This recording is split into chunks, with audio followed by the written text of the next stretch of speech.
السلام علیکم ګرانو کتونکو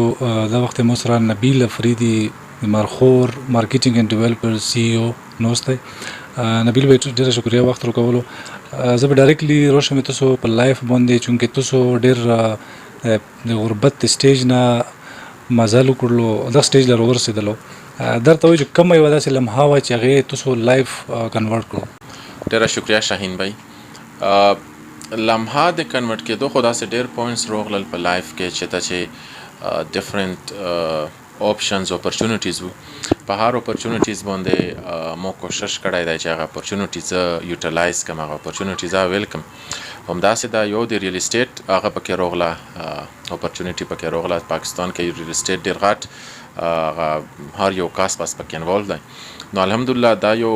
آپشن وو چې کم مو اکسپټ کړو، بټ دا ډېر غټ چیلنج و ځکه چې په داسې ټایم کې موږ ریل اسټیټ سټارټ کړو چې مارکیټ ډېر زیات ډاون و. ایون اوس پورې خو الحمدلله بس د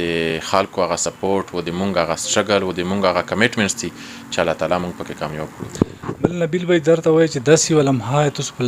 په لایف کې چې په ټینګ کې تو ویلي وي لکه د بزنس په ټایم کې چې یاره بس نور دا شی کویټ کول غواړي پرېښول غواړي، داسې کومه لمحه راغلې ده؟ یاره شاهین باید په ریل اسټیټ کې خو کله هم داسې اندې شوي، په دوبۍ کې په بزنس کې منی ټایمز داسې شوي وو ورسره، ځکه چې هلته ډېر زیات مسلې مسایل ډېر زیات سیټ بیکس وو چې ډېر ځل مو دا ویلي وو چې یاره بس لیو اټ اینډ لیټس گو بیک ټو جاب که نه. خو الحمدلله چې مو په ټایم کې بس بیا به وویل چې نه یاره یو ځل دا فیصله شوې ده چې بزنس نو اوس نشته واپس کېدل. نو دا هغه ټرننګ پوینټ وي په لایف کې چې کله ته بالکل دغه حد له مجبور شې چې ته ډېر سخت ډسټروی شي او ته بیا هم وایي چې نه آی هیو ټو سټیک ټو اټ. نو الحمدلله بس نن هغه واجه ده. په زندګي کې کم یو کس یو حوصله ده چې هغه تاسو له همیشه حوصله هم درکړي او هغه څوک دی او په څه وجه؟ زه به دا یو حقیقت دی، زه دا ټول عمر به اکسپټ کوم چې نن د مو کوم دا بزنس دی یا زه د بزنس طرف له روغللم یا زه چا موټیویټ کړم یا زه چا سپورټ کړم یا د چا د واجې نه مو هغه وکتلو و زه الحمدلله نن داسې لګیا یم. نو هغه د مونږ خپل جاوید لالا دی، جاوید افریدي، د هغه سره تیر شوی وخت، د هغه ګایډ کېدل، د هغه خبرې، ایون د هغه سختې خبرې، د هغه ډانټ چې نن مولا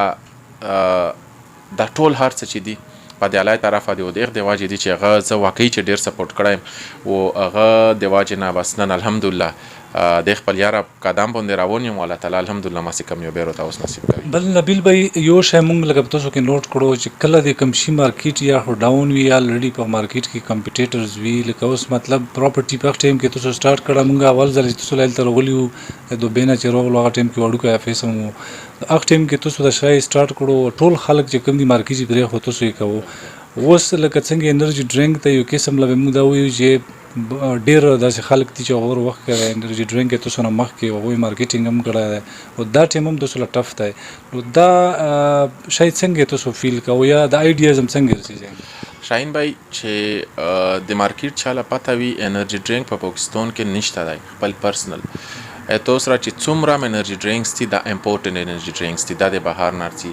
لوکلی چې مینوفیکچر کېږي هغه صرف یو سټینګ دی، یو د بل بوسټر داسې مطلب ډېر نورمل دی. انرژي ډرینکس هغه له موږ نشو ویلی هغه انرژي ډرینکس نه دي. پاکستان په مارکیټ کې د انرژي ډرینک ډېر غټ سپیس دی، ډېر غټ کیپ دی. نو چې رښتیا خبره وي موږ په انرژي ډرینک باندې د لاست 3 منثس نه کور روان وو، خو موږ اناونسمنټ ځکه نه کولو چې د موږ ډېر شیونه پوتي وو هغه موږ ایله فاینل کړي نه وو. نو چې هغه شیونه موږ فاینلایز کړل دغه نه بعد موږ بیا اناونسمنټ وکړلو. او زه خو دا ویم که نه چې مقابله په دوه ټایم کې خوند کوي چې یا مارکیټ ښه ډاون وي او یا ښه غټ کمپیټیشن وي. په دغه ټایم کې بزنس کول ډېر زیات خوند کوي، په دغه ټایم کې اپورچونیټیز هم ډېر روزي. نو انشاءالله که خیر وي چې موږ کوم مارخور انرژي ډرینک دی دا زه ګارنټي سره وایم، دا زه چیلنج سره وایم انشاءالله که خیر وي. لکه څنګه مارخور د ټول پاکستان هغه نیشنل انیمل دی، انشاءالله که خیر وي داسې به مارخور انرژي ډرینک د ټول پاکستان یو خپل برانډ به انشاءالله جوړیږي که خیر وي د انرژي ډرینک. نبیل بھائی لکه تاسو پر ریسک باندې زه دا وایم چې مشهور ځکه چې ټول اول تاسو کومه نوما سلیکټ کړي او دا نوما بیا په مارکیټ کې چلاول بیا داسې سټیپس اخیستل لکه څنګه پراپرټي مارکیټینګ د پاکې تاسو داسې پروجیکټس ډیلیور کړل، داسې اوس انرژي ډرینک ته اوبویسلی خلک اوس هم یې چې یاره دا شی به بالکل کمیږي ځکه چې نبیل یې چلوي.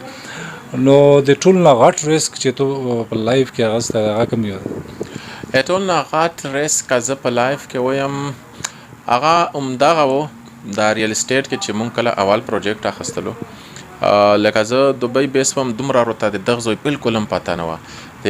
مارکیټینګ یا د ریل اسټیټ هغه بیسکس راته د پاکستان د مارکیټ راته کم از کم نه و پته نو په ټایم کې چې مونږ کله پروجیکټ ساين کړو ډېر انیشل سټیج و په ډېر شایونو باندې نه پیدلو ځکه چې پرسنلی خو امو مایند سیټ خو ټول دوبۍ کې 12 سال تیر کړو مایند سیټ مې دغه و الته چې څنګه شایونه کور کوي څنګه سټریټجیز وي دلته ټوټلی دغه اپوزیټ نو اول ریسک پس دغه و چې کله مونږ اول های رایس پروجیکټ وخستلو خو الحمدلله بس الله تعالی پکې سرخرو کړلو نبیل بھائی په اخره کې یو خو که تاسو وګورو د مونږ خوسکر او فریدي او بیا قبایل همیشه تاسو سپورټ کوي په هر یو پلیټ فارم کې دغه چې کبیر افریدي هغه خلکو د کم ینګسټرز چې دي هغه لپاره داسې یو میسج چې پکې دوی په کومه طریقه باندې په یو شارټ وی پیسې ګټلای شي خپل نوماوي جوړوي شي ټول اول خو دا شارټ ټکای دا د ذهن نه وبس په شارټ وی باندې کلم ته روپې نشه ګټلای شاهین بھائی په شارټ وی باندې به چې تر اون شي اوټ اف 100 دوا کسان کمیوبیږي 98 کسان ناکامیږي په شارټ وی باندې چې ته کلان کمیوبېدل غوړې ته به ځون یو لونګ رن سلیکه کوي هغه به تو کم از کم 2 کلو به تو ویژن ودانه چې تو یې چې ز شپږ میاشتې پاسته ز پلون کیلا ورسېګم ته کلم نشه رسېدلای ته چې په یو صحیح لاین باندې روان وي په صحیح لار روان وي مونږ هم څه داسې نه و چې د اول ورځ نه مونږ داسې و مونږ چې روغلو 6 منثس مونږ هم داسې په افس کې نوستو انا پاس هم بیا پروجیکټ شروع کړو مونږ صرف یو شای وکړلو چې مونږ به په مارکیټ کې د چا سره دروغ نه وایو مونږ به په مارکیټ کې د چا سره میس کمټمنټ نه کوو مونږ به په مارکیټ کې چاله پښتو کې وایي چې سریش نه جوړول مونږ به مارکیټ کې چاله سریش نه جوړو مونږ چې څوک هم راته راغلي دي مونږ کم پروجیکټ هم دی دغه مې ته ګډ سایډ مو خلای دغه مې ته بیډ سایډ مو خلای نو الحمدلله نن هغه شایونه واپسی مونږ لارو روان دي د خلکو په دغه ډاون مارکیټ کې چې څوک یو 15 مارلې پلاټ نشي خرڅولای مونږ بیا په داس سوړه کې چې څوک په سوړه کې نه د مری پروجیکټ اخلي دا یو بل ځای ته خپل د ریسک والا فیکټر وخایم چې په سوړه کې نه څوک د مری پروجیکټ اخلي نه د سوت اخلي ځکه چې ولته سیل نه کیږي مونږ تقریبا چې 20 ورځې مخکې د مری یو پروجیکټ وخستلو الحمدلله ودن 20 ډیز مونږ د نیم نه زیات سولډ کړلو اته شي د واجب نه چې خلکو لا پاته چې مونږ کومه خبره وکړو هغه خبره مونږ سر لرسو نو څومره چې نوجوان دي یا وس بزنس شروع کوي یا شروع کړی دی وسم غوړه دا ویم چې همیشه سیده خبره کوو همیشه صفه خبره کوو همیشه کلیر خبره کوو صحیح شو په ټایم باندې کېدای شي چې په کلیر خبره دی واجب نه تو بزنس ونه شي یو کاس وي ته تاسو په خبرو کې غایت نه لوړ شي بل شي ته خو واپس په $1 چلا چې تو به غلا کلیر خبره کړې حسابو پغ باندې خبره بیا ثابت شي چې را نبیل ته کلیر خبره کړې و نو سیده خبره کاوه خکو روبور کاوه سوپا خبره پکې کاوه یقینو کا چې دومره غټ مارکیټ دی دومره د خلکو سره روپې دي خو صرف داسې زوی کسي چې تا کې دوه ټرست جوړ شي او چې ټرست وګټي د ټولو خلکو روپې بیا تاسو دي